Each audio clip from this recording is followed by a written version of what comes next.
Ngayong gabi po, we are going to start with a new subject, and that is Doctrinal Studies 2. At ang ating pong focus sa gabing ito will be on Christology, no?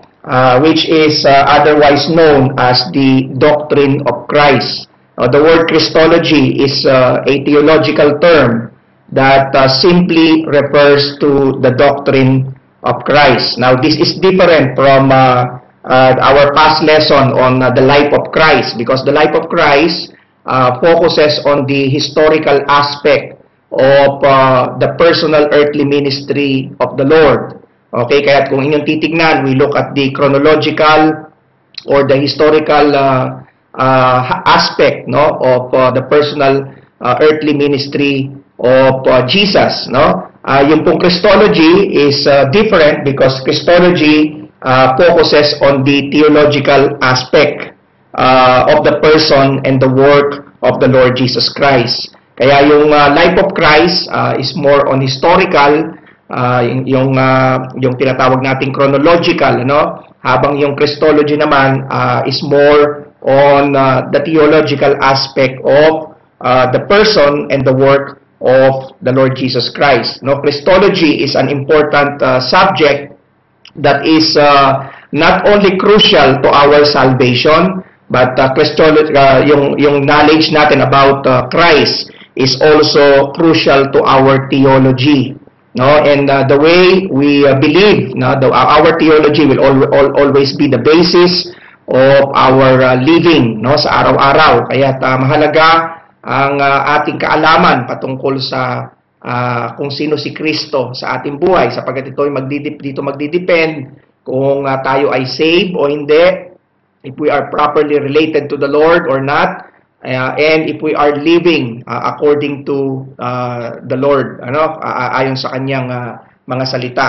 Kaya mahalaga ang pag-aaral ng Christology. And Christology can be divided into two major sections. No, if we are to study the doctrine of Christ, dalawang major divisions ang ating pong tatalakayin. No? Unang-una ay yung pong tinatawag na ontological dimension. Okay? At yung pangalawa ay yung pong tinatawag na functional dimension. The ontological dimension refers to the study of His person. Pag sinabi nating ontological, we are referring to the study of the person of Christ. No, we refer to His nature, okay, His attributes. Yan po yung tinatawag na ontological dimension. We are answering the question who Christ is. No, sino si Kristo? Okay, yan po ang ibig sabihin ng tinatawag nating ontological dimension. And the second division of this subject matter is the functional dimension.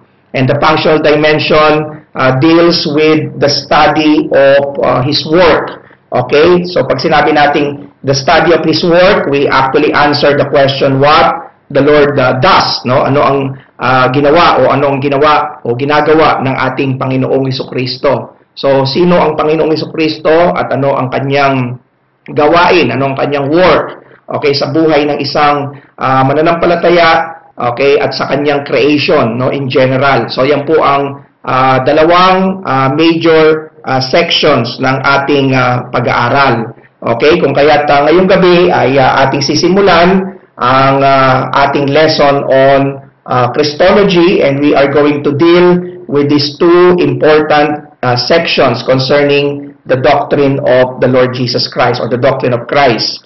Now, first of all, we believe that the Bible, okay, speaks of the full deity and the full humanity of the Lord. Okay, dalawa po ang nature ng ating Panginoong Hesukristo. Ang ating Panginoon ay sinasabi po ng Bible na siya ay fully human, and at the same time, the Lord Jesus Christ is fully divine. Okay, He is fully human and He is fully divine. So He is 100% human, and at the same time, He is 100% God. Okay? Ang tawag po natin dyan sa theology ay tinatawag po nating hypostatic union. okay, that made it possible for one person to possess two natures, okay, and that is true to the Lord Jesus Christ, no? Because the Lord, there is a hypostatic union, no, in His nature, because He is 100% God and 100% man. Okay, the Lord Jesus Christ is not 50% God and He is not 50% man, but the Bible actually proves that He is 100% God and 100% man. No, I would say that this is somewhat difficult to understand, no, because it is a mystery like the mystery of the Trinity. Okay, but the Bible proves that He is 100% man and that He is 100% God, no? So whether that is explainable or unexplainable, because the Bible says it, no, we ought to believe it by faith, di ba? These two natures of the Lord Jesus Christ cannot be divided or cannot be separated. Okay, hindi pwedeng magkahiwalay ang dalawang nature na ito ng ating Panginoon. No, He is fully human and He is fully divine. Okay? So bakit natin nasabi that He is fully human? Ano ang implication nito? No, dahil ang Panginoon ay 100% man. So unang-una, because He is 100% man, He is fully human, therefore the Bible proves that He is a real human being. Okay? Ang Panginoong Jesucristo ay isang totoong tao. Okay? So hindi po siya naparito sa mundong ito bilang isang espiritu o isang kaluluwa, okay? Or something immaterial, no? The Bible says that the Lord was a real human being. In fact, in John chapter 1 and in verse 14, the Bible says, "And the Word was made flesh." No? So yung word dito, capital W, word, refers to the person of Christ. And the Bible says that the person, the Lord Jesus Christ was made flesh. No? So nandun yung salitang flesh and dwelt among us. So yan ay pinapatunayan ng Bible na siya ay hindi espiritu. Okay? Hindi siya nasa ganoong nature when He came into this world. The Bible says that He dwelt among men as a real human being. Okay, He was born of a Jewish woman by the name of Mary, who came from a poor family, no, in Israel. Okay, He probably possessed a typical appearance of a typical Jew. No, so kung tatanungin natin kung ano ang itsura ng ating Panginoon, ay masasabi natin that because He is fully human, okay, ang kanyang itsura marahil ay itsura ng isang typical na Hudyo. Okay, na merong maitim na itim na buhok, okay, at medyo hindi maputi ang balat, okay, na merong brown na mata, okay, at syempre matangos ang ilong dahil matangos ang ilong ng mga Jews. Okay, at ang mga Jew ay matapang ang kanilang features, di ba, yung kanilang facial features. So that is what we can say about the Lord Jesus Christ. Because He came into this world and dwelt among men, the Bible says, as a real human being. Okay? At dahil siya ay fully human, hindi lamang siya ay real human being, but also the Lord Jesus Christ was subjected to the normal experiences of life. Ang Panginoon ay subjected siya, okay, nung siya'y narito sa mundong ito at ipinanganak, okay, doon sa tinatawag na norms ng human development. Okay, that's why in Luke chapter 2 verse 40, ang sabi rito, describing when He was a child, no? The Bible says, "And the child grew and waxed strong in spirit, filled with wisdom, and the grace of God was upon Him." No, so dito ay pinapakita na kung paano lumalaki ang normal, no, yung norms ng development ng tao, ay ganun din ang pinagdaanan ng ating Panginoon. He was subjected to the norms of human development, okay, or life's normal experiences. Kaya Siya rin ay tulad ng mga kasabay niya, ng mga kanyang mga kaedad, okay, nung nandito siya, na pinanganak, ay lumaki din ang Panginoon in the same manner. No? In verse number 52 of Luke 2, sabi rito, and Jesus increased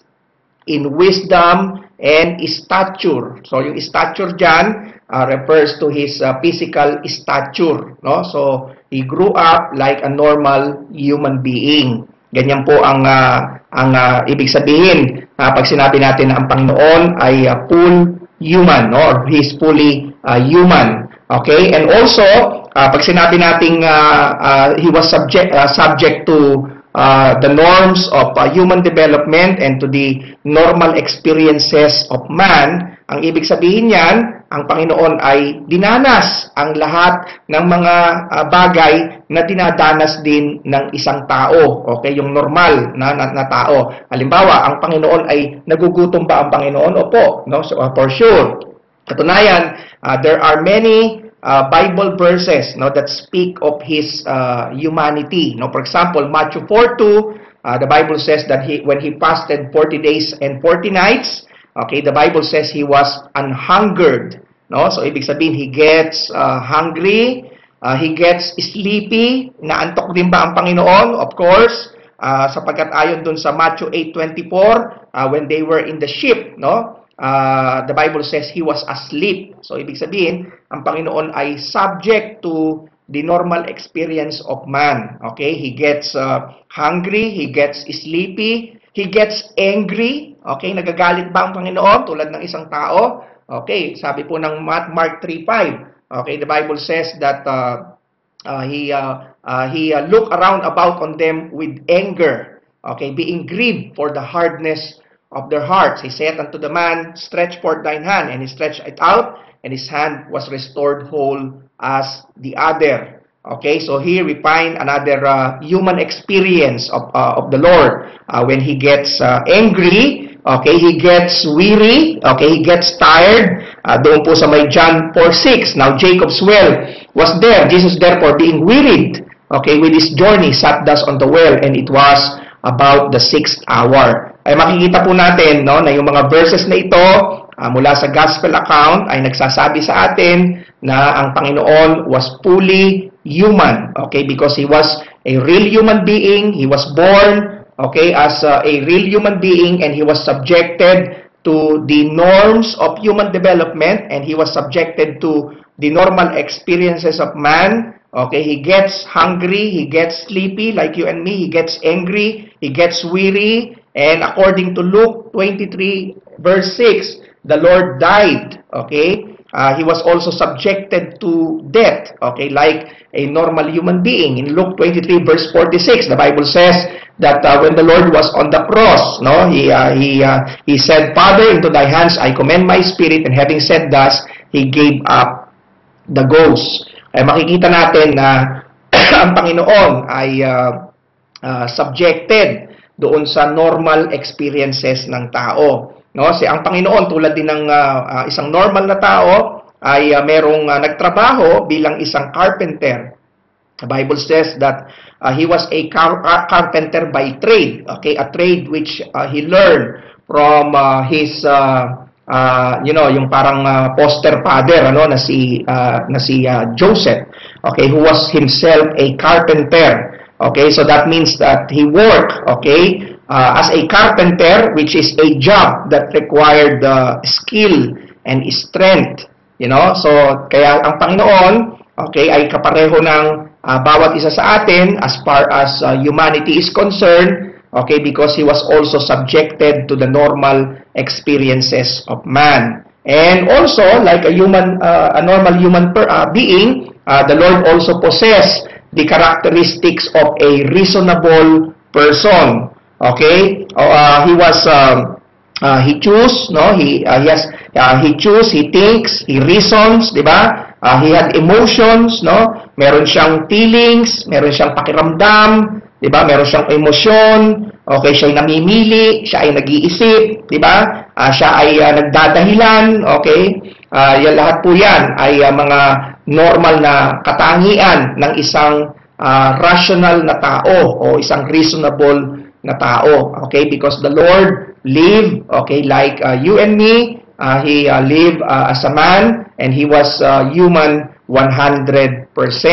Okay, yet, ang sabi ng Bible, even though he became, he was human, he was 100% man, the Bible says that the Lord never yielded to temptation. So that is the difference between a normal person and the Lord Jesus Christ, because even though the Lord was 100% human, okay, he did not possess the sin nature of man, because the Lord Jesus Christ did not descend from Adam, as we always say, and because he did not descend from Adam, he did not inherit the sin nature of Adam. Okay, and the Lord never yielded to temptation. Okay, even though he was tempted, the Bible says in Hebrews 4:15, that he was tempted in all points. Ang sabi po sa Hebrews 4:15, for we have not an high priest which cannot be touched with the feeling of our infirmities,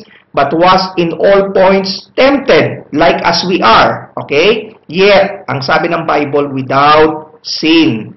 No? Kaya makikita natin, na ang Panginoon was also subjected to the temptation, okay, of the devil, but the Bible says that he did not yield to the temptation of sin. Okay, the Lord remained sinless. Okay, ang Panginoon ay sinless, because it's not possible for the Lord Jesus Christ to sin, because he is not only human. The Bible says that the Lord is also 100% God, and it is impossible for God to sin. Diba? Kaya kung tatanungin ka, posible ba na ang Panginoon ay magkasala? Hindi siya pwedeng magkasala sapagkat ang Panginoon ay hindi lamang human. Okay? The Lord is also God at the same time.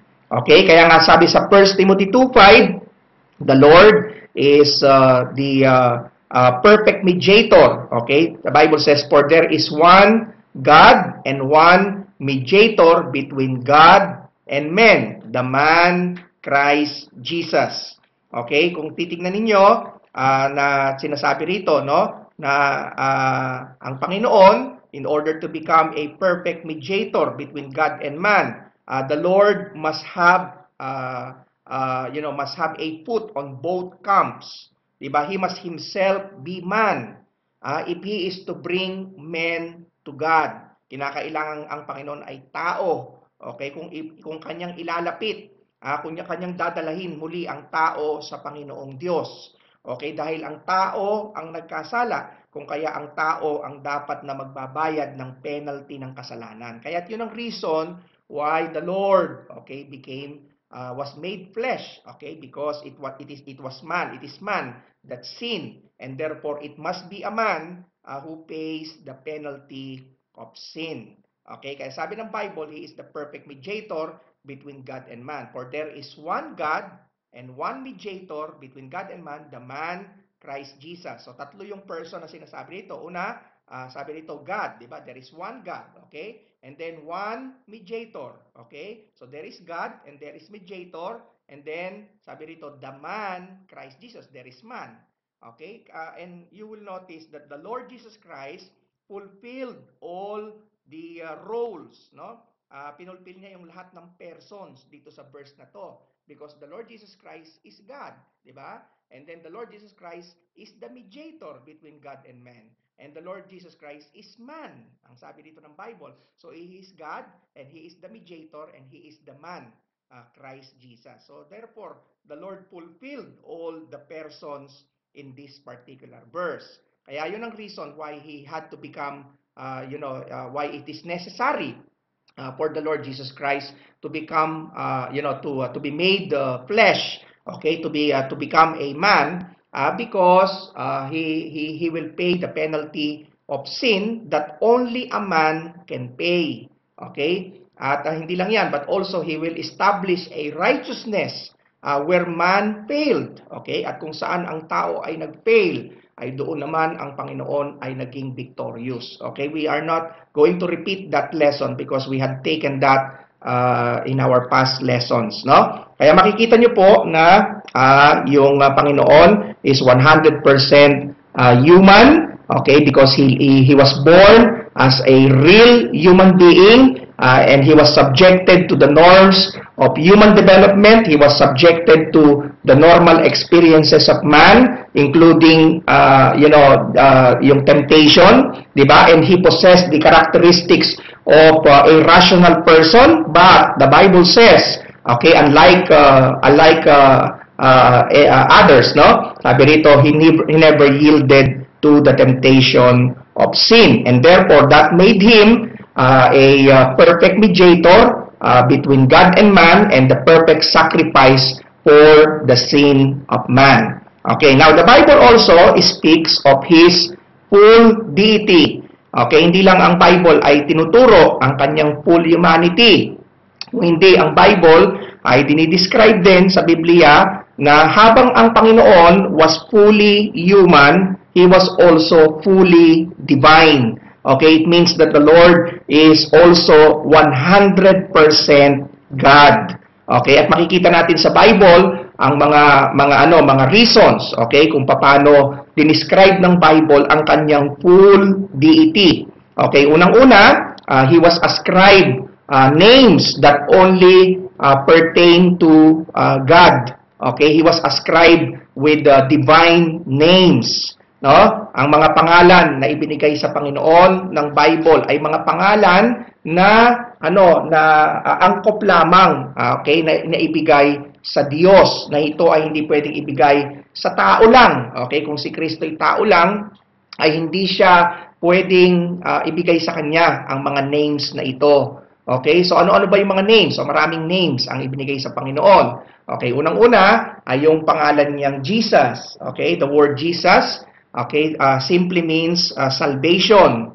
No? Matthew chapter 1 verse 1, the Bible says, the book of the generation of Jesus Christ, the son of David, the son of Abraham. So doon pa lamang sa may book of Matthew, sa kanyang birth, ay nakita natin yung account ng birth ng ating Panginoon.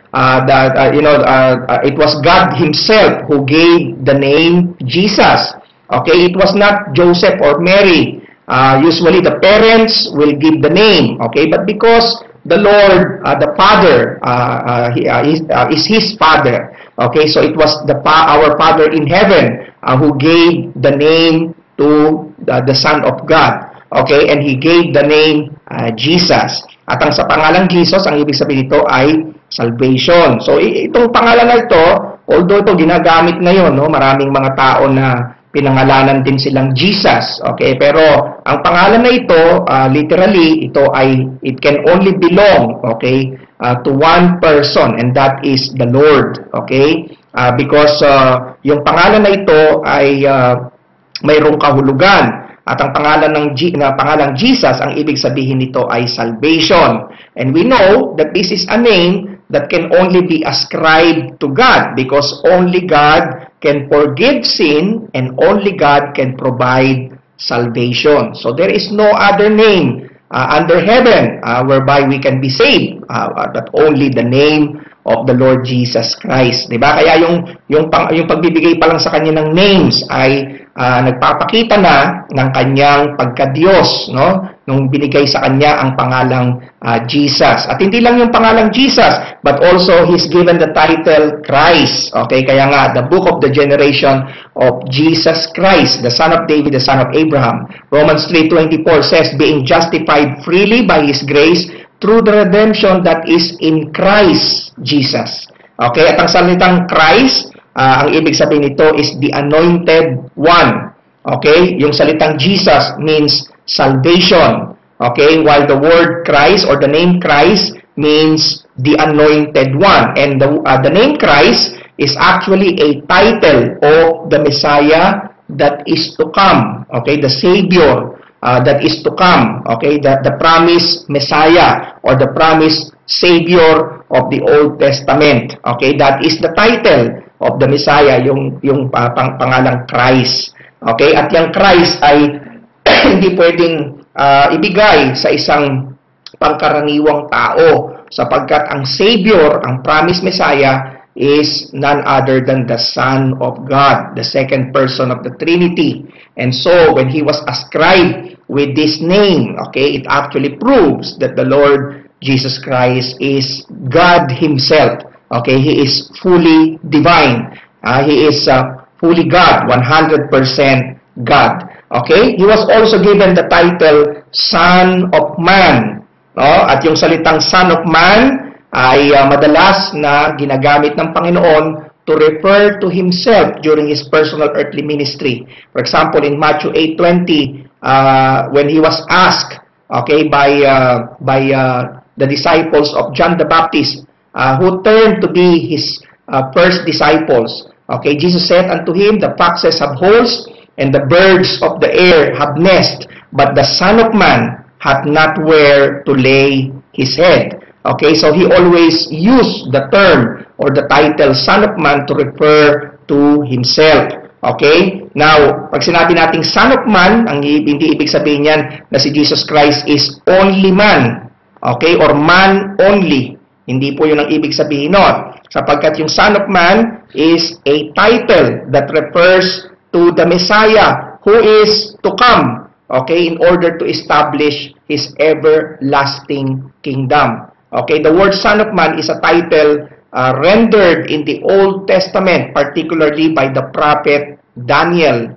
Okay? At yung pangalang Son of Man, yan ay isang designation o isang titulo na ginamit ni Daniel to refer to the coming Messiah. Okay, for example, in Daniel 7:13, he mentioned this term. I saw in the night visions, and behold, one like the Son of Man came with the clouds of heaven and came to the Ancient of Days, and they brought Him near before Him. No? So He was the Savior that is to come, the promised Messiah, who is to come in order to establish His eternal kingdom. No? Kaya yung Son of Man is not a title for that is applicable to any other man, okay, to any other person other than the Lord Jesus Christ, because this is a title that is exclusive only, okay, to the coming Messiah, who is to establish an eternal kingdom. Okay? Yun po yung ibig sabihin nun. No? So it's like, siguro kaya tinawag na Son of Man, it's like a human form with divine personhood. Okay? He is God in human form. No? Because the Lord dwelt among us like a man, di ba? Pero He is God Himself. No? Kaya siguro tinawag ni Daniel na Son of Man. Okay? But you have to take note of the letter S. The letter S is capitalized.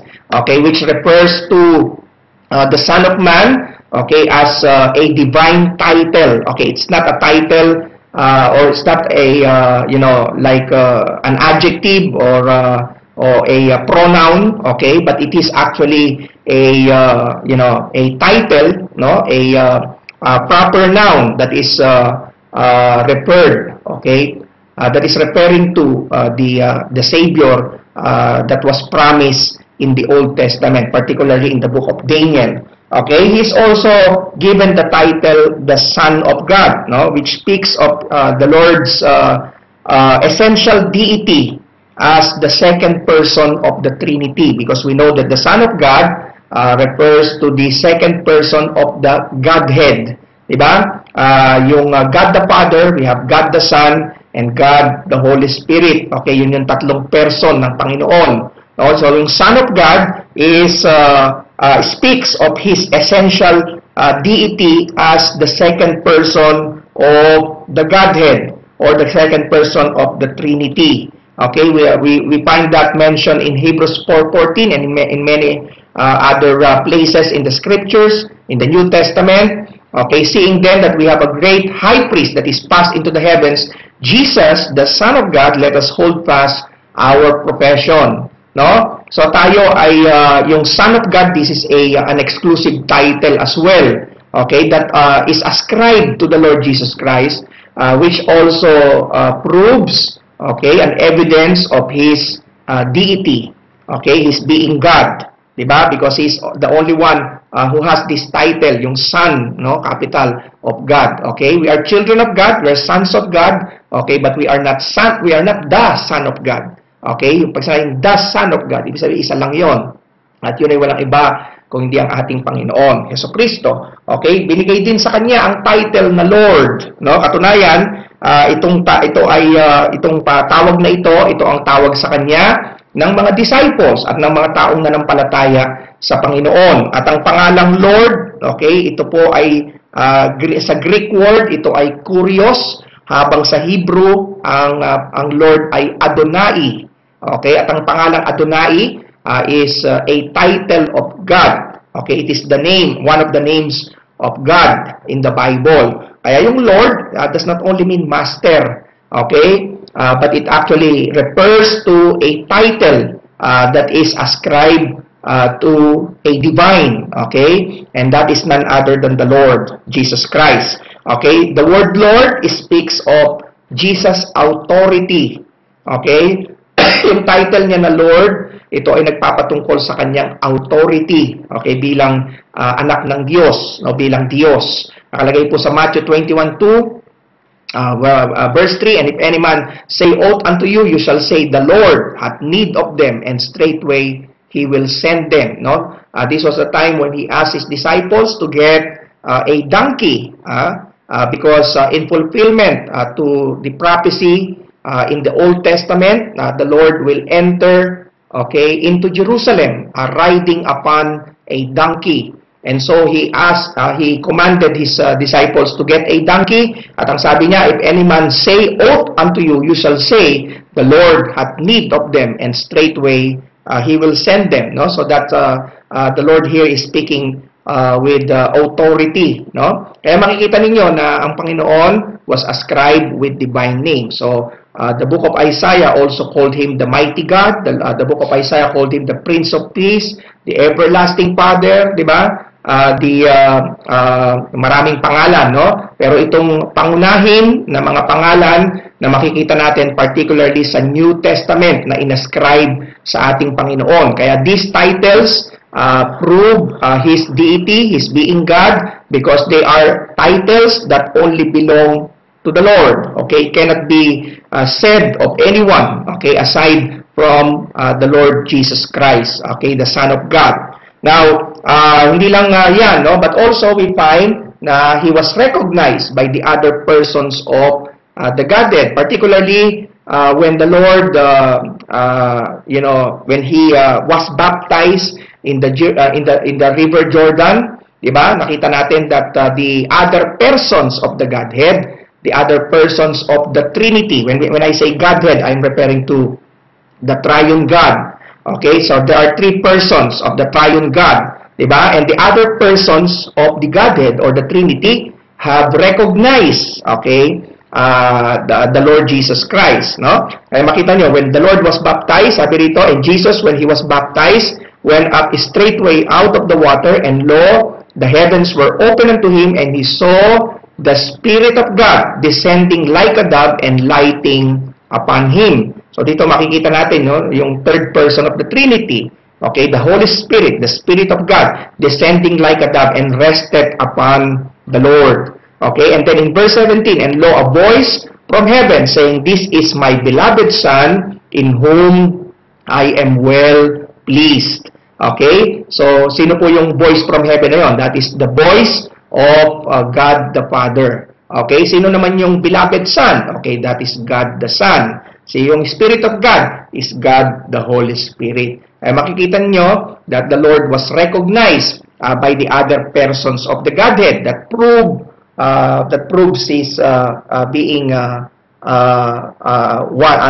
person of the Godhead, or that proves His deity. Okay? Also, isa pang bagay na mapapansin natin sa Bible as we read the accounts of the Gospel and the other books of the New Testament, we find that the Lord Jesus Christ also accepted divine worship. Now, the Lord did not refuse to be worshipped. Okay? Hindi katulad ng mga ibang mga tao na kasama ng Panginoon, katulad si Peter, di ba? When someone knelt before him, sabi niya, tayo ka because I am not God. Di ba? Yan ang karaniwang sinasabi, no? Kahit si Paul, ganyan din, hindi ako Diyos. Okay? Hindi ako dapat sambahin, no? Sapagkat hindi ako Diyos. Oo, pero ang Panginoon, mapapansin ninyo that the Lord Jesus Christ accepted the worship of men. No? Sabi po doon sa may Matthew 14:30, isang example niyan, noong sila ay nandun sa bangka, and the Lord calmed the storm, di ba? The Bible says he brought Peter, no?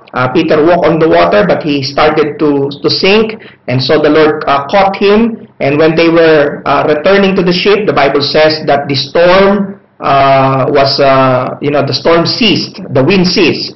And then in verse 33, then they that were in the ship came and worshipped him, saying, of a truth, thou art the Son of God. Kaya makita nyo, there is no instance, there is no provision here, okay, in this story that the Lord rejected or the Lord refused the worship of anyone. No, he did not refuse the worship of anyone because he is God, di ba? And it is only proper that people will worship the Lord. In fact, he allowed people to call him Lord, no? And that title of Lord is not applicable to any human being. Okay, it is only applicable to the God-man or to the man-God, who is none other than the Lord Jesus Christ. Kaya he accepted divine worship. He also possessed divine qualities, and he functioned as God. Okay, siya ay merong mga qualities na hindi hindi pwedeng maging totoo sa kanino man, at ito ay totoo lamang sa isang Diyos, no? Colossians 2:9, the Bible says, for in him dwelleth all the fullness of the Godhead bodily.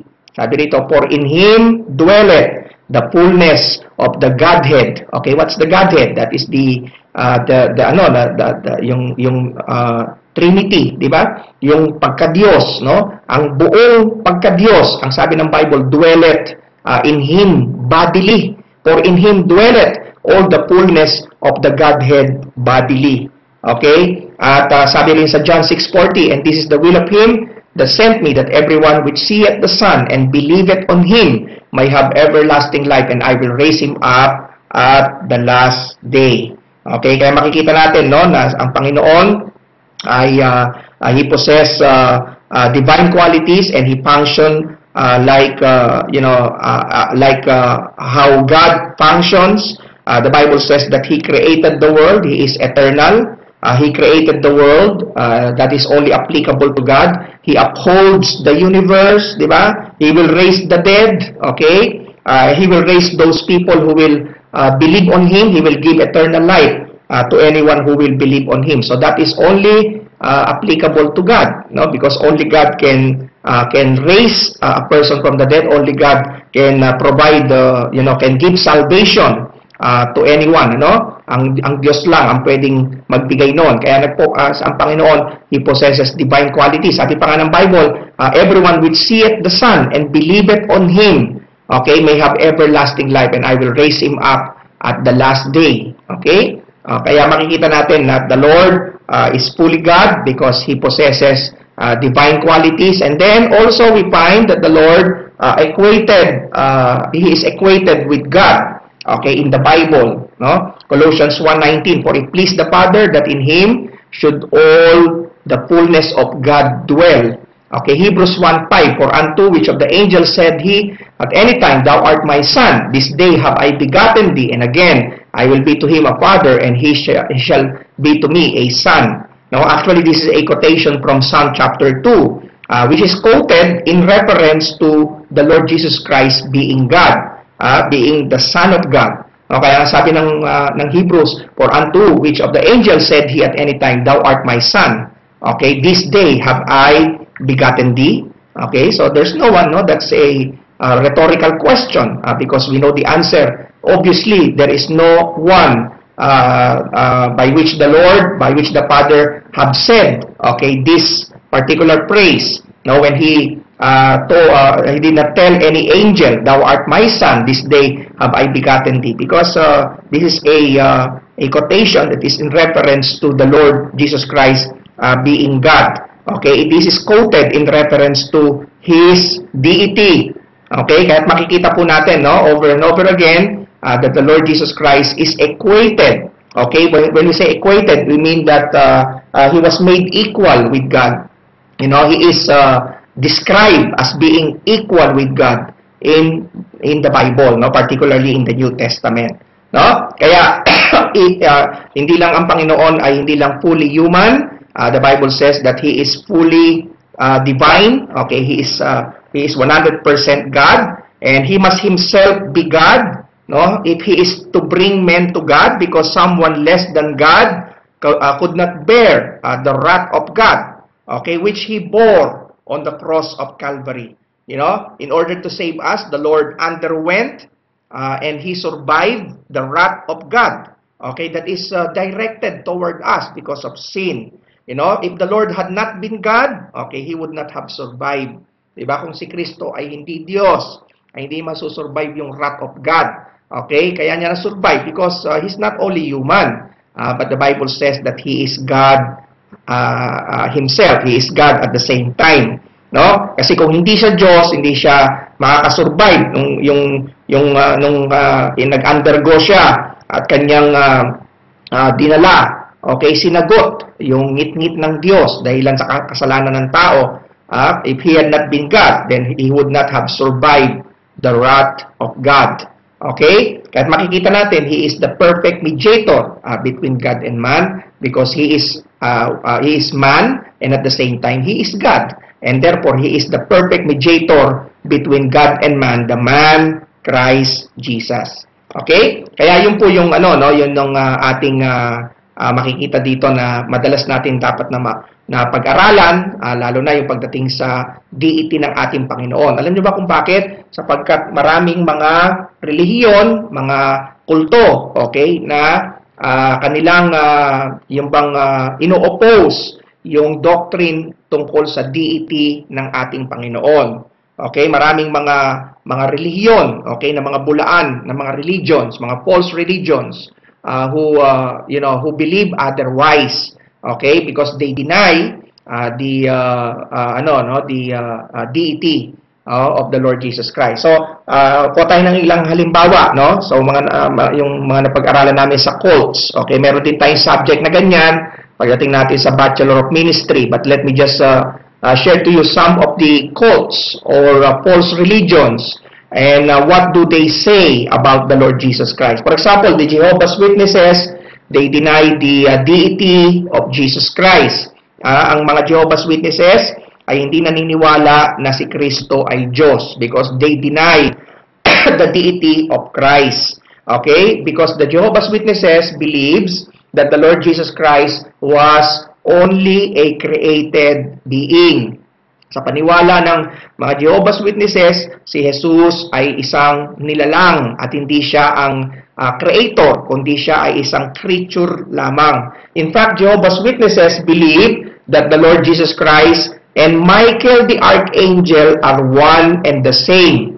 Okay, because they believe that Jesus is Michael the Archangel. So he was a created being, but he was the first of God's creation who became flesh only at the incarnation. So it means that he was an angel, okay, prior to his birth, his incarnation, no, his birth dito sa mundong ito. So he became a man, no, he became flesh only at the incarnation, and then after the resurrection, okay, he returned to heaven again as Michael the Archangel. Tingnan niyo yung kalokohan ng kulto.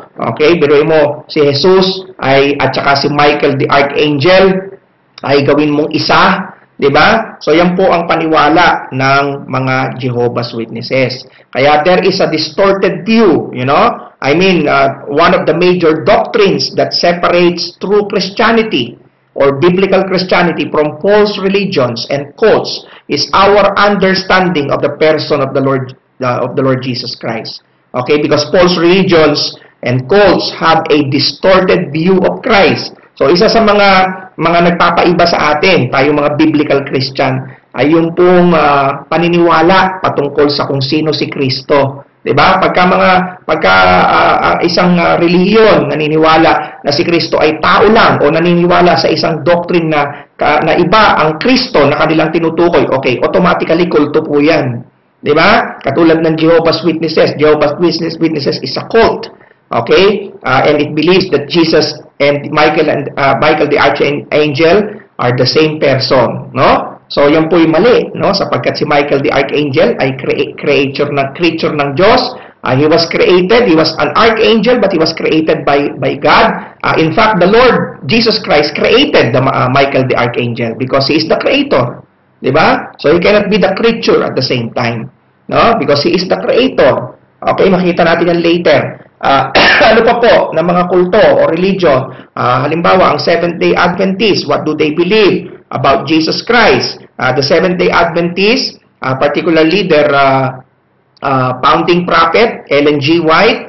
Ellen G. White denies the deity of Christ. In fact, there is one of the things that she wrote. Okay, she said that the man Christ Jesus was not the Lord God Almighty. Okay, because she believes that Christ is only a creature, no? Just like the belief of the Jehovah's Witnesses. The Seventh-day Adventists also believe that the Lord Jesus Christ is not God. Okay, that he is a creature. No, although the modern Seventh-day Adventists claim to believe in the deity of the Lord Jesus Christ, and they also believe in the Godhead. Okay, however, makikita natin na yung kanilang founder, okay, ay nagsabi na si Kristo ay hindi Diyos, no? Katunayan, si Ellen White ay naniniwala na katulad ng paniwala din ng mga Jehovah's Witnesses, she also believes that Jesus is Michael the Archangel. Okay? They deny the deity of the Lord and they believe that Jesus is an angel, okay, that he is Michael the Archangel. And at the same time, the Seventh-day Adventists also believe that Jesus took our sinful nature. Okay, that is another distorted view concerning the person of Christ, a distorted Christology. Okay, because they believe that Christ took our sinful nature. So kaya daw si Kristo ay nilipat daw yung sinful nature sa kanya. Hindi po yung sinful nature ang tinake ng Panginoon. Ang tinake niya ay yung sin, di ba? But not the sinful nature. He remained to be sinless, okay? But he took our sin, and he in order to pay the penalty of sin, he has to take it, di ba? So kaya makikita ninyo, no? Paanong si Kristo, kung si Jesus ay Diyos, paano niya i-acquire yung sinful nature, no? Pero dahil nga ang kanilang turo, si Kristo ay hindi Diyos, kung kaya pwedeng ituro na nag-acquire siya ng sinful nature. Okay, which is a very heretical, okay? Nasabihin mo na si Kristo ay kinuha yung sinful nature ng tao. Okay? He took our sins. And he paid the penalty of our sins, but not our sinful nature. Okay, and then, ano pa po? Yung Mormons, no? Yung mga Mormons, although ang mga Mormons ay naniniwala na si Kristo ay Diyos, okay, pero distorted pa din ang kanilang paniniwala sa kung sino si Kristo. They have a distorted Christology. You know why? Because the Mormons believe that God the Father, God the Son, and God the Holy Spirit are three separate gods. Okay? So that is a distorted view because we believe that there's only one God with three persons. God the Father, God the Son, and God the Holy Spirit. God the Son is a person of God. Okay? But the Mormons believe that God the Son is a separate God, separate from the Father and from the Holy Spirit. Okay? Kaya they also have a distorted view on Christology, on theology proper, and on pneumatology. Okay? Because they separate the three persons of the Trinity as three separate gods. Okay?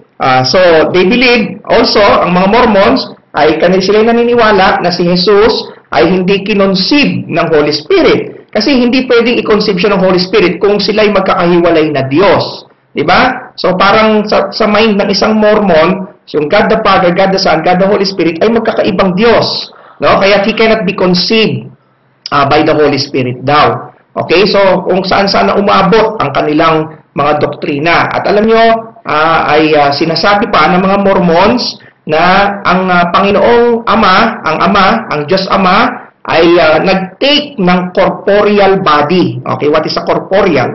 The word corporeal simply means physical. Okay? Corporeal. No? Na ang Diyos daw Ama, ang Diyos Ama ay mayroong corporeal body.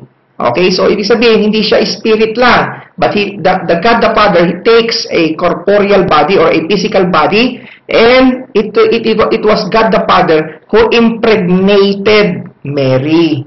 So it was not the Holy Spirit, okay, that conceived the Lord Jesus Christ into the womb of Mary. But the Mormons believe that it was God the Father, okay, in corporeal form, who impregnated Mary. Okay, so that's heretical.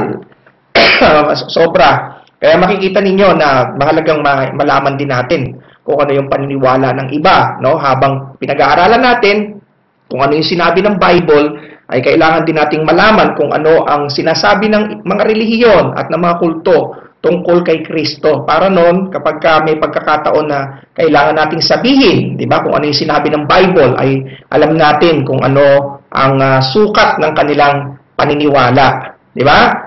At ang mga iglesia ni Kristo, let's turn local. Ang iglesia ni Kristo obviously denies the divinity of Jesus.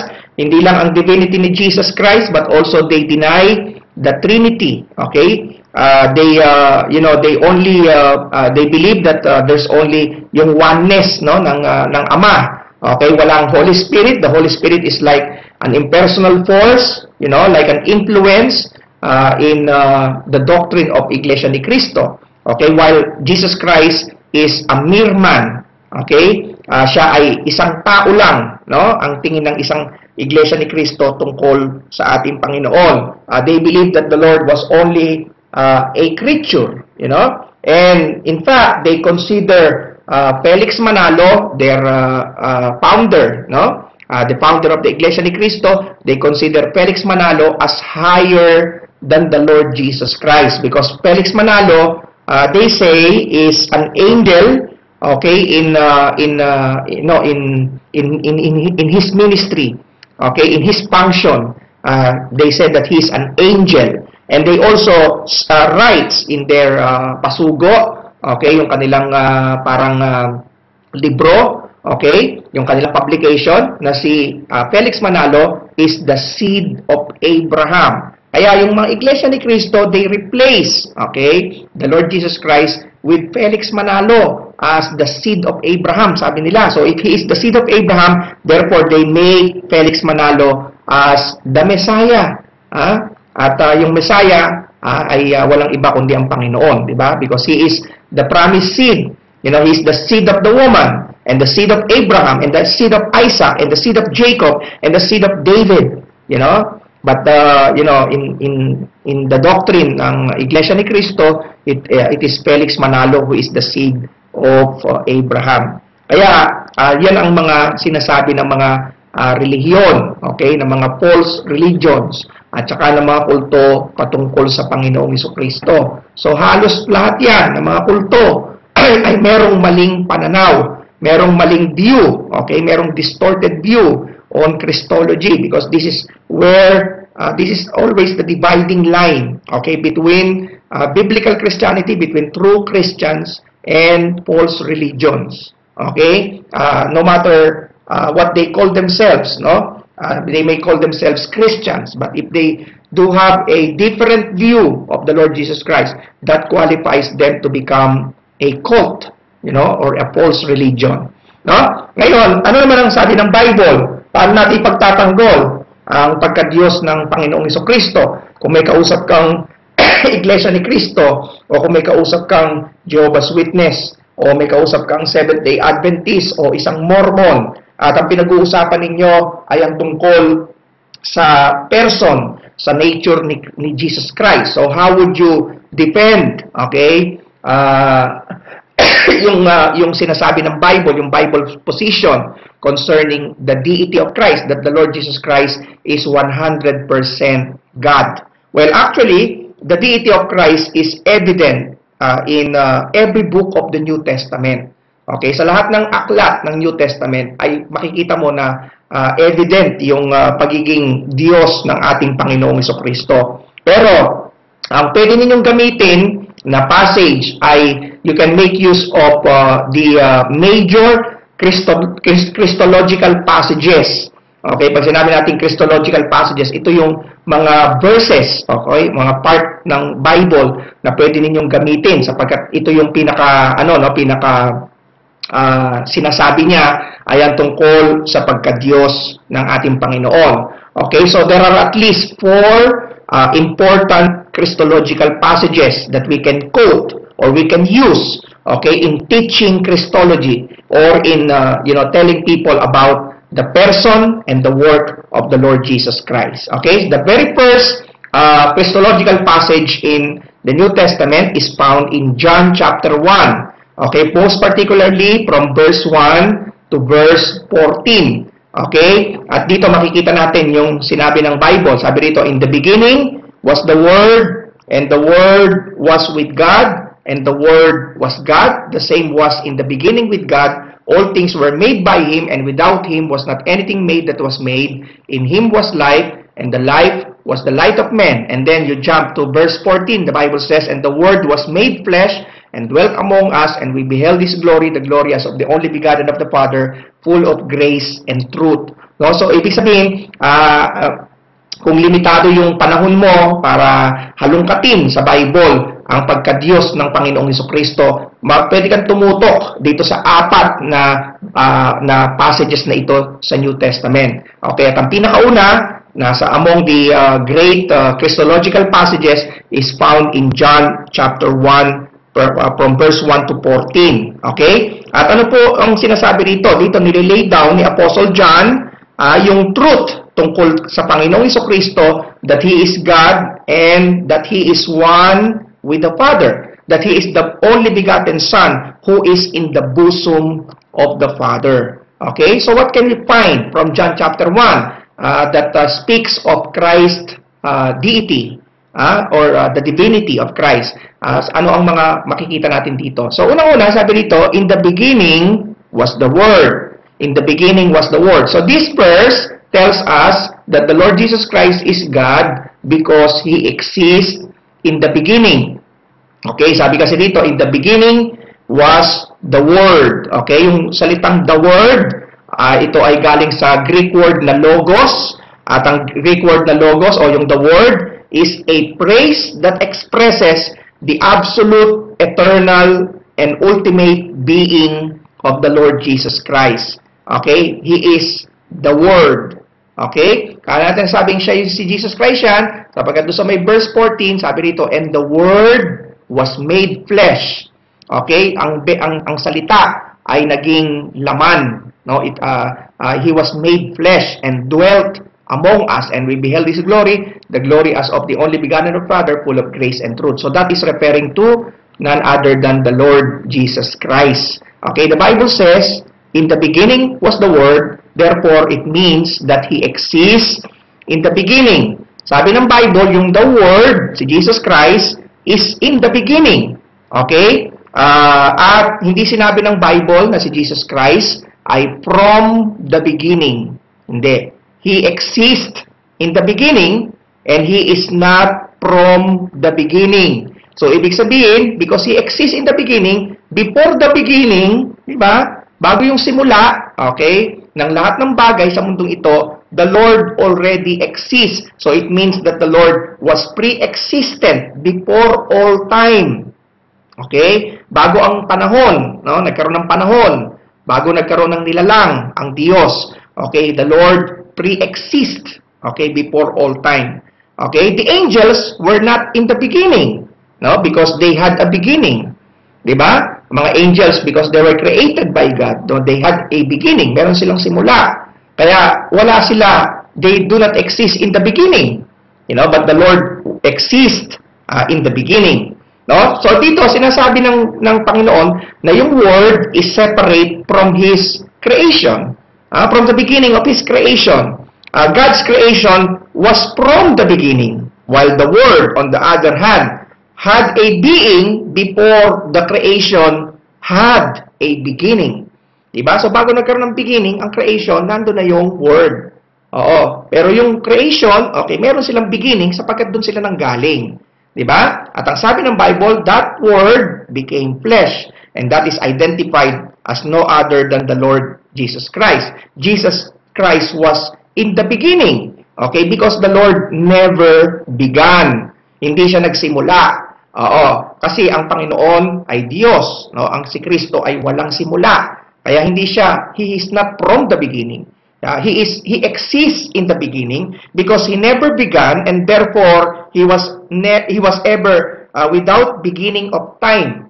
Okay? Yung kanyang sonship ay unique because his sonship is an eternal sonship, no? And he is of the same essence as the Father. Okay? He exists in the beginning. So only God can have that testimony. Okay? Only God can only be true to God. Because only God exists in the beginning.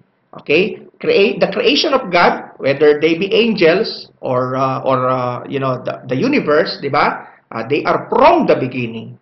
No? Kaya they are separate from God. Sapagkat yung Diyos ay nakahiwalay yon doon sa simula. Okay? Because He exists in the beginning. And then, ano pa ang sabi ng Bible? In the beginning was the Word, and the Word was with God. Okay? Ang sa simula, ay nandun na yung Word, no? He pre-exists. At ang sabi ng Bible, at ang Word ay kasama ng Diyos. Okay? Yung God dito, dahil hiniwalay yung Word, okay? Word is also God. Okay? Yung God dito refers to God the Father and the other person or the other persons of the Trinity. Okay, so it means that the Lord, the Bible says the Word was with God, so therefore the Lord coexists with the Father. No? Hindi lang He exists in the beginning, but the Bible says that He coexists with the Father before the beginning.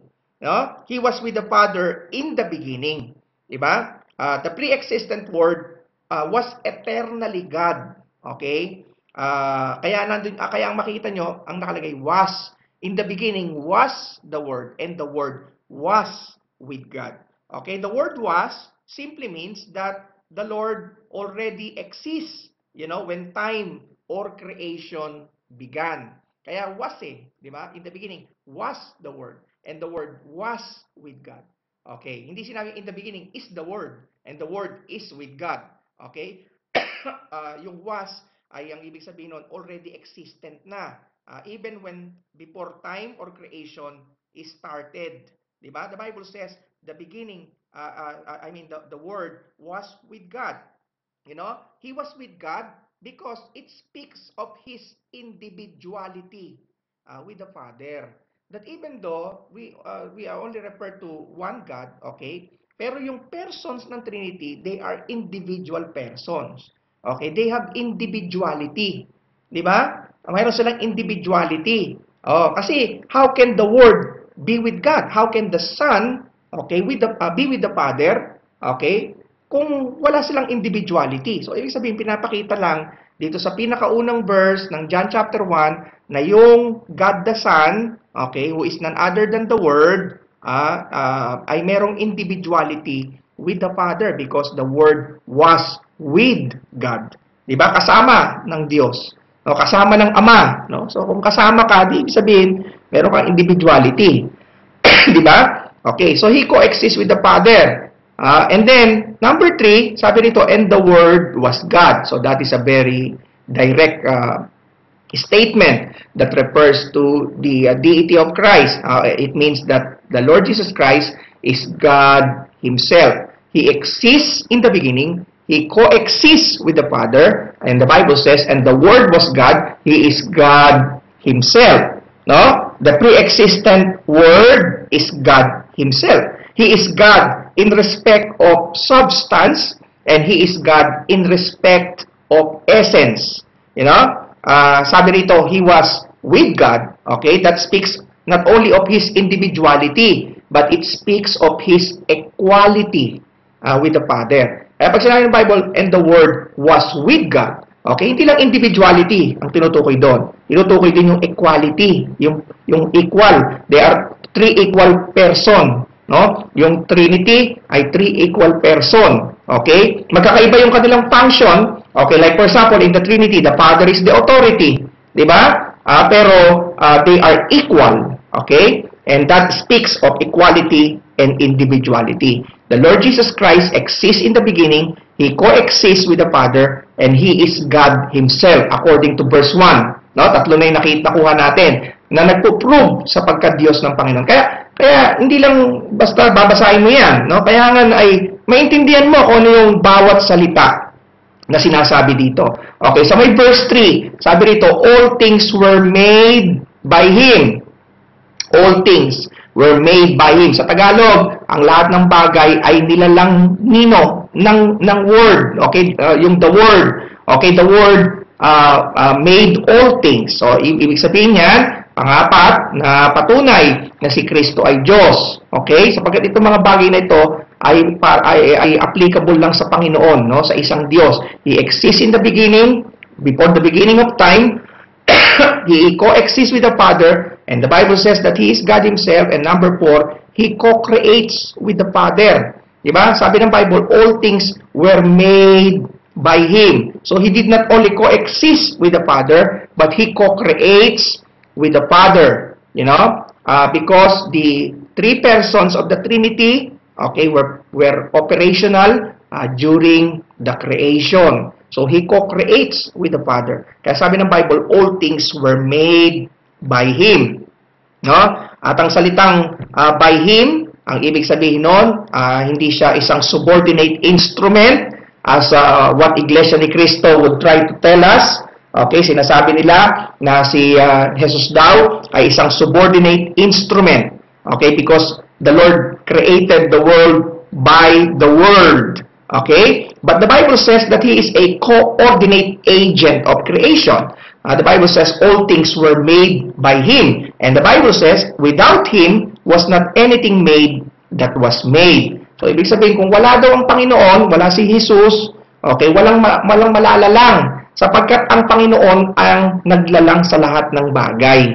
Diba? He co-creates with the Godhead, or with the Father as being part of the Godhead. He co-creates with the Father. No, He demonstrated the attributes and the prerogatives of God, okay, during the time of creation. No, because He's there, He's part of the creative work of God, because He's the one who created us. He co-creates with the Father and the Spirit. Okay, and then sabi pa ng Bible sa may verse 4, in Him was life, and the light was the light of men. Okay? So dito, sinasabi rin that Jesus Christ is the origin of life. Kasi sabi ng Bible, in Him was life. Okay? Because He is the living God. Diba? And therefore, all living creatures have their life in Christ. No? Life is derived from the Lord. Life is supported by Him. You know, because He is the origin of life. Ay pa nga ng Bible, and the light was the light of men, no? Ang ibig sabihin niyan, it is the eternal Word, okay? The pre-existent Word who had given us life. Diba? Kaya these things can only be said of God. Okay? Because only God exists before the beginning of time. Okay? Only God coexists, okay? With the other person of the Trinity, and the Lord Jesus Christ is God Himself. The Word was God. He co-creates with the Father. That is an activity that can only be applicable or can be said or ascribed to God. And He is the origin of life. Okay, ganun din. Yan ay pwedeng i-ascribe lang sa Diyos. Ito pa lang sa John chapter 1 ay marami ka nang pwedeng makitang ebidensya Okay? Na kung iyong talagang pag-aaralan ay maraming sinasabi tungkol sa pagka-Diyos ng ating Panginoong Jesucristo. Okay? The second Christological passage is Colossians 1. Okay, John chapter 1, and then you can also make use of Colossians chapter 1. Most particularly from verse 15 to 19. Sabi po rito, who is the image of the invisible God, the firstborn of every creature, for by Him were all things created, that are in heaven and that are in earth, visible and invisible, whether they be thrones or dominions or principalities or powers, all things were created by Him and for Him, and He is before all things, and by Him all things consist, and He is the head of the body, the church, who is the beginning, the firstborn from the dead, that in all things He might have the preeminence, for it pleased the Father that in Him should all fullness dwell. So dito makikita natin very strong, no? Yung isa pang Christological passage, okay, a passage that talks about the essence, okay, the divine essence of the Lord Jesus Christ. Okay, ang sabi po ng Bible doon sa may verse 15, no? Sabi rito, who is the image of the invisible God. Okay, so sabi ng Bible, He is the image of the invisible God. Okay? Although ang tao was made in the image of God. Pero the Lord Jesus Christ is the image of the invisible God. Okay? Ang salitang image, pag pinag-aralan ninyo yan, okay, yan ay sa Greek, ang salitang icon. O kung saan nanggaling ang salitang icon, no? Sa Greek, it is spelled E-I-K-O-N. Okay? But it is anglicized to be I-C-O-N. Okay? I-C-O-N. That is icon. No? Parang sa computer, di ba? Pag ikaw ay maggagawa sa computer, okay? Halimbawa, meron kang isang program na patatakbuhin. Okay? Hanapin mo yung icon. Di ba? Yung icon, yung mga image na nandoon sa desktop ng computer, okay? Na ang ibig sabihin nun, kaya siya tinawag na icon, okay? Yun din ang ibig sabihin ng salitang image dito. Sapagkat ang salitang icon or image simply means resemblance or representation. Okay? So the Bible says that He is the image of the invisible God. He is the resemblance or the representation of the invisible God. Okay? So that those who have seen Him has also seen the Father. Okay? Those who had seen the Lord had also seen the glory of God, because He is the resemblance, He is the representation of God. He is the image or the icon of the invisible God. Diba? Sabi nga doon sa John 14, verse 9, no? Those who had seen me had seen the Father, sabi niya. Ang sino man nakita sa akin ay nakita ang Ama. Bakit mo sasabihin, show us the Father? Hindi ba ako matagal mo na akong kasama? Sabi niya, di ba? Philip, sabi niya ganon. O, bakit mo sasabihin, show us the Father? Those who had seen me had seen the Father. Okay? Because He is the icon of the invisible God. He is the image of the invisible God. He is the representation or the resemblance of the invisible God.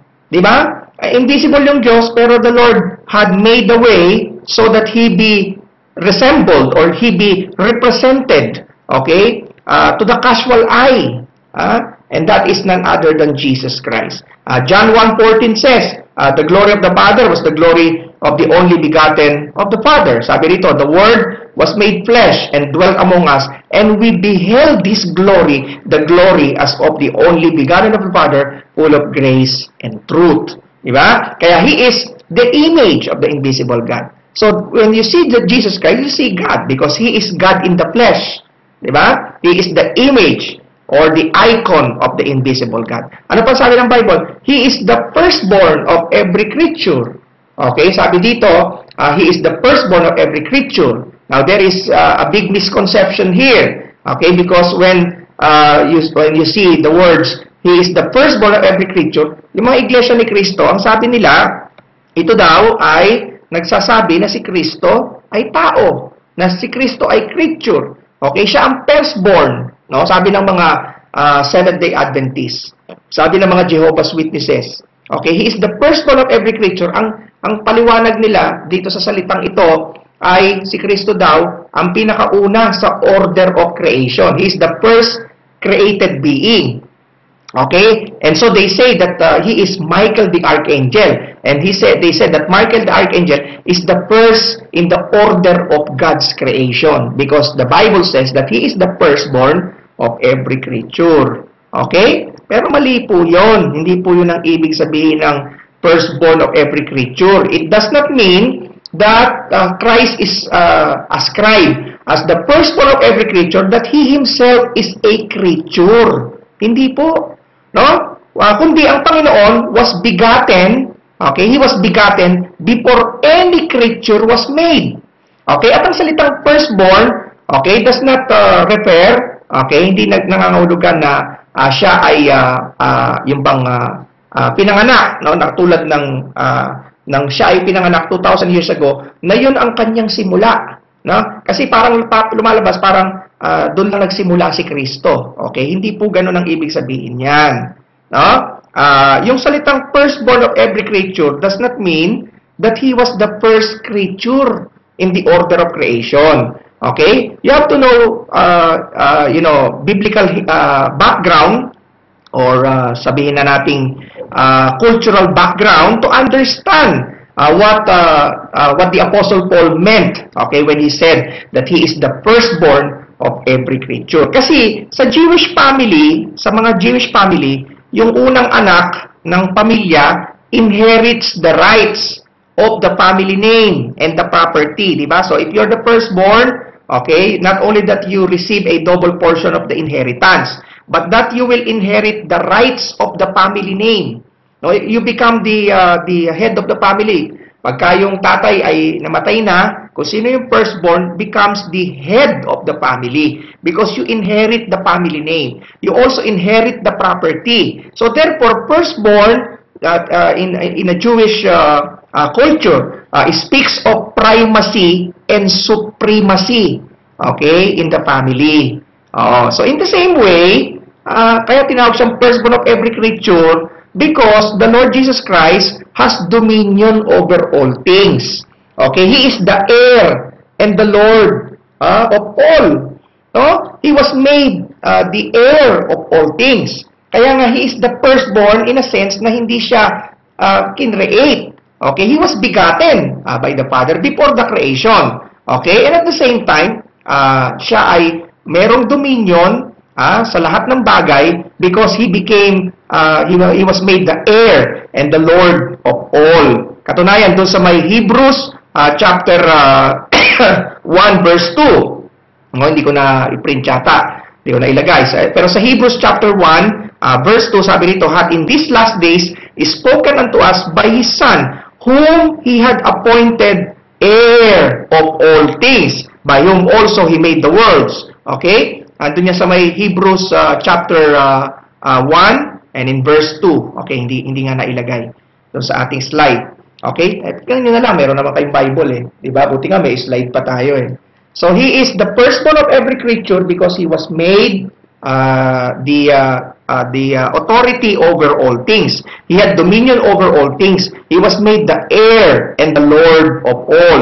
Sabi ng Bible sa Hebrews 1:2, He was appointed heir of all things by whom also He made the worlds. Yan ang ibig sabihin ng salitang firstborn of every creature. Hindi ibig sabihin na siya ang unang-unang pinanganak o unang-unang kinreate. Kung hindi yung salitang firstborn, meron siyang primacy. Okay? Meron siyang supremacy over all things, over all creature. In fact, the Bible says that He had made the worlds.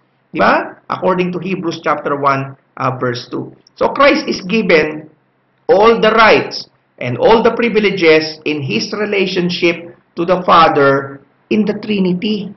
Okay? So why? I don't know. Kung tatanungin mo, bakit ganun ang ginawa ng Diyos? So yan ang inordain ng Diyos na magiging function ng Trinity. Okay? Na siya isang Diyos, may tatlong person. Paano nangyari tatlong person? Hindi natin maipapaliwanag. Pero sinasabi ng Bible na mayroong Trinity.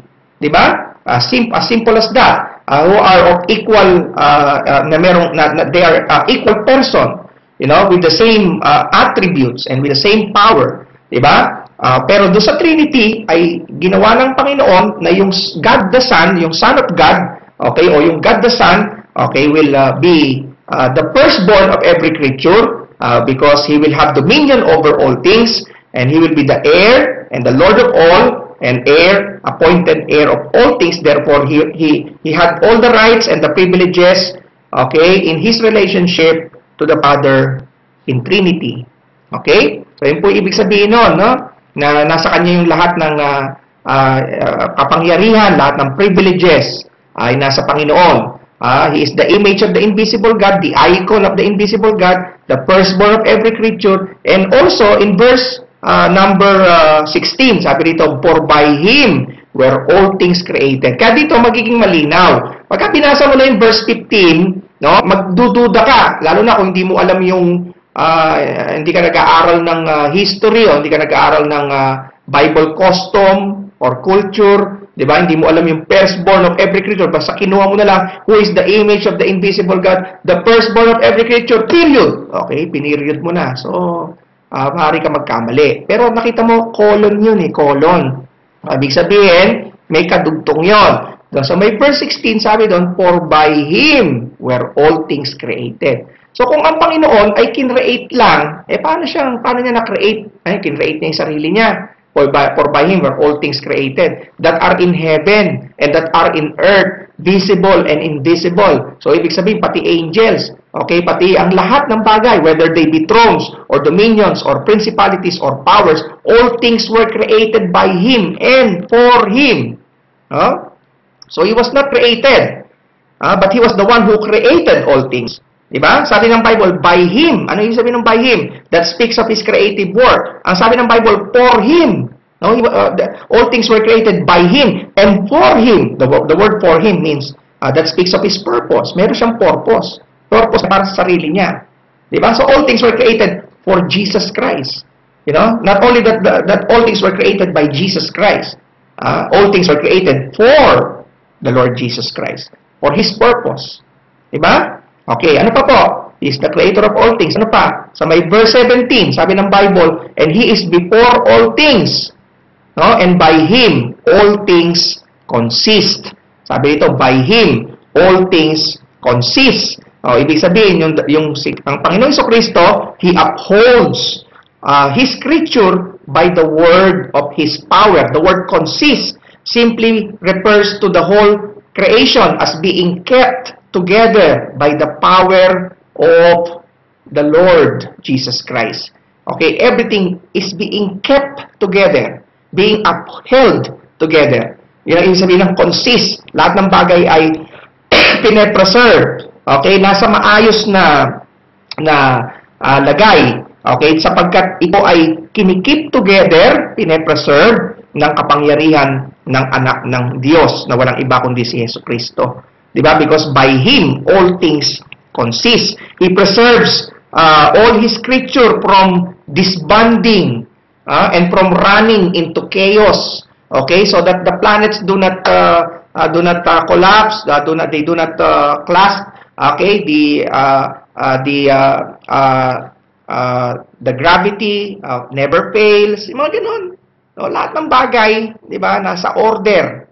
Diba? Sapagkat pine-preserve ng Panginoon sa Kanyang kapangyarihan. So, yan ay quality na totoo lang sa Diyos, na hindi pwedeng maging totoo sa kanino man. Diba? He is the creator of all things, and He preserves what He created. He is the preserver of all things. And then number 10, He possesses all the fullness of God. Okay, verse 19, sabi po rito, for it pleased the Father that in Him should all fullness dwell. So, ibig sabihin, nung ang Panginoon ay sinilang dito sa mundong ito at naging tao, okay, He is at the same time God. At yung Panginoong Jesucristo na nakikita mo na parang nakakakita ka lang ng isang tao, pero nilayo ng Diyos na doon sa Kanyang pagpunta rito sa mundong ito na ang lahat ng fullness ng Diyos ay napinoposes niya. Yun ang ibig sabihin nun. It pleased the Father that in Him should all fullness dwell. Okay, because the Lord Jesus Christ, when He was here on earth, He possesses all the attributes of God. You know, He lacks nothing of what it means to be God because He possesses all the fullness of God. Okay? So, yan ang pangalawang theological, Christological passage. At ang pangatlo ay pwede natin gamitin ng Philippians 2. Okay? Philippians chapter 2, particularly verses 5 to 8. Sabi dito, let this mind be in you, which was also in Christ Jesus, who being in the form of God, thought it not robbery to be equal with God, but made himself of no reputation, and took upon him the form of a servant, and was made in the likeness of men, and being found in a fashion as a man, he humbled himself, and became obedient unto death, even the death of the cross. Okay, ano po ang sabi dito sa may verse number 6? Sabi dito, who, being in the form of God, and thought it not robbery to be equal with God. So sabi ron, who, being in the form of God. Okay? So ano pong tinuturo nito? That the Lord Jesus Christ, the nature of the Lord Jesus Christ, is the very nature of God. No, who being in the form of God. No? So, hindi ibig sabihin yan that He was in the form of God, okay, before He took the form of a servant. Okay, that the Lord was God before, and then He became a servant, but no longer a God. Okay, that He divested His nature of God, when He became a man. Okay, that is not true. He did not abandon His being God. Okay, na kahit na ang Panginoon ay nasa form ng Diyos, being in the form of God, all the fullness dwell, okay, in His person. He did not divest His nature of being God when He became a man. He did not strip of Himself of His deity.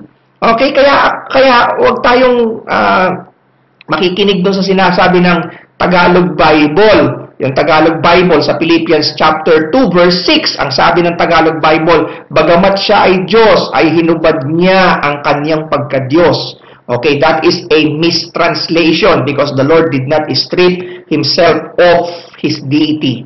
He did not divest His nature of being God when He became a man because He possessed both nature, okay, when He was here on earth. He did not switch from one nature to another while on earth. That there was a time that He is a man, and there's a time that He is God, and then He switched from being God to being man, and then He switched from being man to being God. That is heretical because that is not what the Bible says.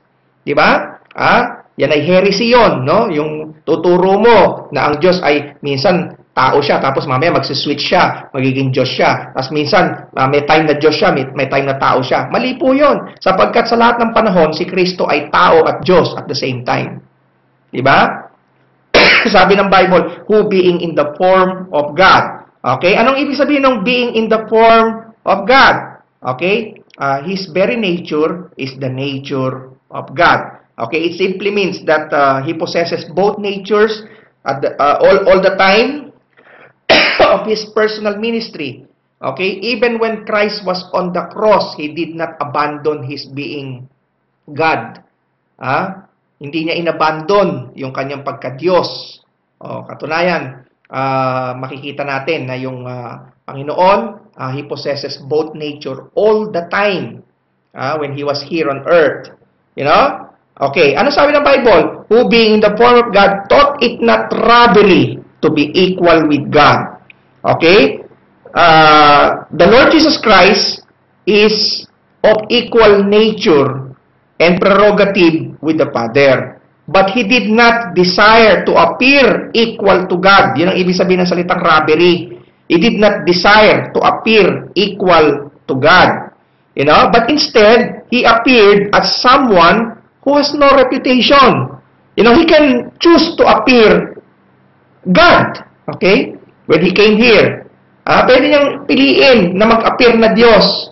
Pero anong ginawa ng Panginoon? Pinili ng Panginoon na siya ay mag-appear as someone who has no reputation. Okay? So it means that the Lord veiled His glory. Tinakpan ng Panginoon yung kanyang glory. Yung glory niya bilang Diyos ay hindi naalis nung siya'y pinanganak sa mundo at naging tao. Nandun pa din yung kanyang glory. bilang Diyos. Pero He chose to veil His glory. Okay? So that He would not appear with His glory among the children of men. Because the Lord ordained that the salvation of men could not be complete without His humiliation. No? Kaya nakalagay dito, being found, but made Himself of no reputation, and took upon Him the form of a servant, and was made in the likeness of men, and being found in fashion as a man, He humbled Himself, and became obedient unto death, even the death of the cross. So He veiled His glory, and He ordained, no, that salvation, okay, tinalaga niya na yung kaligtasan ng tao ay hindi magiging kumpleto, hindi magiging totoo, nang hindi siya i-humiliate. Kaya siya ay mayroong humiliation. Okay? His veiling of His glory does not at any way affect His eternal deity. Okay? Pero He appeared. You know? He made Himself of no reputation. And He chose to appear not with His glory. Okay? He chose to appear, you know, in humility. Diba? Kasi ang pananampalataya sa Panginoon ay Kanyang tinalaga din na maliligtas ka sa pamamagitan ng pagpakumbaba. Diba? Kaya, sabi ng Bible, let this mind be in you, which was also in Christ Jesus. So the Lord exemplified humility. You see? Kaya, sinabi ng Panginoon na let this mind be in you. Kaya ano pong tinutukoy nito? No? Sinasabi dito na He is equal with the Father. He being in the form of God thought it not robbery to be equal with God. Okay, He veiled this glory, no? Yung pong ibig sabihin nun. Okay, at panguli, wala tayong time, yung pong pang-apat na Christological passage na pwede mong gamitin ay yung pong Hebrews 1 verse 1 to 10. Okay? Sabi sa verse 2, bibilisan po natin. God, who at sundry times and in diverse manners spake in time past unto the fathers by the prophets, hath in these last days spoken unto us by His Son, whom He had appointed heir of all things. So ito yung binabagit ko kanina. Whom He had appointed heir of all things, by whom also He made the worlds. So He is God because He is the heir of all things. And being the heir of all things, He is the owner of all things. Diba? The Lord God, the Father, has appointed all things to the Son of God. He is the possessor, okay, and the Lord of all things. All things belong to the Son of God. Sabi nga ng John 16:15, sabi niya, all things that the Father hath are mine. Diba? Nakalagay po yan sa John 16:15. All things that the Father hath are mine. Yan ang sabi ng Panginoon. Because He is the owner of all things. He is God because He is the owner of all things. He is the heir of all things. Okay, ano pa? Sabi doon sa may verse 3. Okay, let's make it faster. Sabi dito, who being the brightness of His glory. Okay? And the express image of His person. And upholding all things by the word of His power. Okay, but before that, may isa pa palang binanggit doon, nakalagay doon, by whom also He made the worlds. Okay, so He is the creator of the universe. Diba? Yung worlds doon, but plural. Are there any other world? Baka meron pang world number 2, world number 3, world number 4, kasi worlds. Yung worlds dyan na tinutukoy means universe. He is the creator of the universe. Okay? Through faith, the Bible says we understand that the worlds were framed by the Word of God. Hebrews 1:11:3. No? Ginamit din yung salitang worlds doon. Kaya, He is the owner of all things. He is the creator of the universe. He is God. Okay? And then number 15, He is the brightness of the divine glory. Sabi rito, who being the brightness of His glory. He is the splendor of the essential glory of God. Okay, ano pa? He is the express image of God. So, nagamit uli yung salitang image dito. Express image. Okay, yung image, pag isang word lang, yan ay icon. Pero, yung express image sa Greek ay isang salita lang sa Greek. At ito ay ang salitang character. He is the express image of God. In the Greek, Okay, it is the word, the words express image is the word character. Okay, kung saan nanggaling ang salitang character. Diba? Yun po, doon nanggaling yung salitang character, doon sa salitang express image. So dito gumamit ang Panginoon, ang Bible ng metaphor. At ang ginamit ng metaphor ay yung metaphor ng isang seal. Okay? Yung seal na, di ba, na nilalagay sa wax, no? Na inaano yan, tawag dito yung ini-stamp, no? Yung seal, the seal leaves the full impression of its every part on the wax to which it is applied. Diba? So in the same manner, Jesus Christ is of the same essence with the Father, yet the Lord is a distinct person from the Father. So yun po ang ibig sabihin ng express image. He is the seal of the Father. The impression, the full impression of God. You know, every part of God is a full impression. It has his full impression in the Lord Jesus Christ. Okay, yung po ang ibig sabihin ng He is the express image, no? The figure stamp or the exact copy. Okay, He is the icon. Christ is the perfect, visible manifestation of an invisible God. That even though God is invisible, but the Lord Jesus Christ becomes the perfect, visible manifestation of God. That is why when you see the Lord Jesus Christ, you see the Father, you see God. Because He is God Himself. He is the reflection or the representation of God. He is the revelation or the manifestation of God. Okay? He is the express image. Ano pa po? He is the sustainer of the universe. Sabi dun sa may verse 3. No? When He had by Himself, and upholding all things by the word of His power. So He is the sustainer of the universe. He is God. Because He is the owner of all things. He is the creator of the universe. He is the brightness of divine glory. He is the express image of God. He is the sustainer of the universe. Number 18, He accepts the divine worship. No? Katulad nung ating pinag-aralan din kanina. Okay, sapagkat ang Panginoon, okay, ay wino-worship ng mga angels. Sabi dito, but unto the Son He saith, verse 6, and again, when He bringeth in the first begotten into the world, He said, and let all the angels of God worship Him. Diba? So, the Lord is exalted above all. No? He is the object of adoration to all the angelic host in heaven. If He is only a creature, then why would God command the angels to worship the Son? Kung ang Panginoon ay creature lang, ba't niya utusan yung mga anghel na sambahin ang Panginoong Hesukristo? No, kung siya ay creature lang, to worship any creature is idolatry. Diba? And God resents idolatry more than any other sin. You know? But because Christ is not a creature, that's the reason why the Lord, the Father, commanded His angels to worship the Son. No? Sabi pa nga dyan, and again, when He bringeth in the first begotten into the world, He said, and let all the angels of God worship Him. Okay? Kaya, He accepts divine worship. You know? At panghuli, wala na tayong time, the Father calls Him God, and also the Father calls Him Lord. That is in verse 8.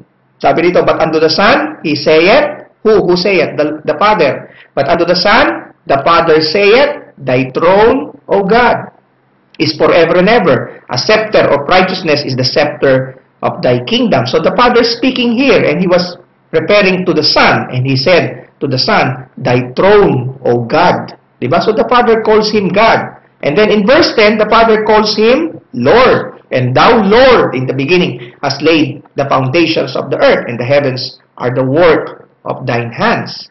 You know? Kaya pagkakausap mo yung iglesia ni Kristo, yan ang sabihin mo sa Kanya. Kung si Kristo ay tao lang, bakit sabi ng Diyos sa mga anghel, sambahin si Kristo? Oh. Kung tao lang siya, di ba, ang pagsamba sa tao, idolatry? Hindi ba galit ang Diyos, idolatry? So why would God command His angel to worship the Lord Jesus Christ if He is only a creature? Or He is a mere man? And why would the Father calls Him God and calls Him Lord in Hebrews chapter 1 if He is only a man? Di ba? Kaya, makikita natin, no, na ang Panginoong Jesucristo ay established sa Bible, no, yung kanyang pagka-Diyos. Minsan sasabihin sa iyo ng mga kulto, wala naman sinabi sa Bible na Diyos si Kristo. Pakita mo sa kanya 'yan, 'di ba? Sapagkat kung ang pag-uusapan kung may sinabi o wala, okay, halos lahat ng libro sa New Testament sinasabi na si Kristo ay Diyos. But you can make use of these 4 Christological passages because they are elaborated arguments concerning that prove to the divinity of the Lord Jesus Christ. Okay? So let's end this time. Tayo po'y manalangin. Ama naming Diyos na makapangyarihan